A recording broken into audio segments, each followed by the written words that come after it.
దండోరా ఫంక్షన్లో నా ద్వారా వచ్చిన అన్పార్లమెంటరీ లాంగ్వేజ్ మీద నేను చెప్పిన మాటలు కొంతమందికి నెగిటివ్గా కన్వే అవటం వల్ల వారు నాకు నోటీసులు ఇచ్చారు. ఆ నోటీసులకి సమాధానం వారికి సవివరంగా ఇచ్చాను. నా ఉద్దేశం నేను చెప్పానండి, ఇందులో అన్పార్లమెంటరీ వర్డ్స్ వచ్చినాయి. అలాగే మేడం గారు, ఇప్పుడు నేను వచ్చాను కాబట్టి నా వైపు నేను మాట్లాడుకోవచ్చు. అలా కాకుండా ఎవరైతే దీనికి బాధపడ్డారో వాళ్ళ పాయింట్ ఆఫ్ వ్యూలో కూడా క్వశ్చన్లు అడిగారు నన్ను.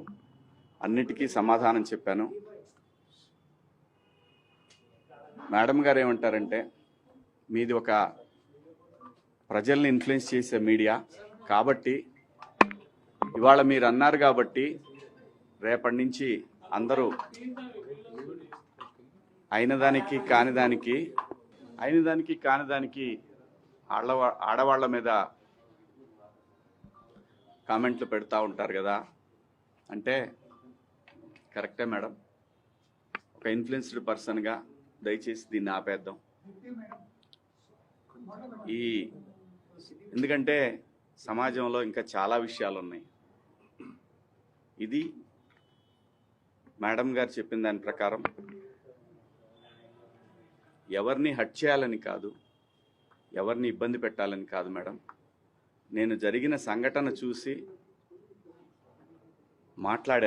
మాట్లాడిన అంశంలో తప్పుడు పదాలు దొర్లిని, దానికి అందరికీ నేను వివరణ ఇచ్చాను, నా అపాలజీస్ చెప్పాను అని కూడా చెప్పాను.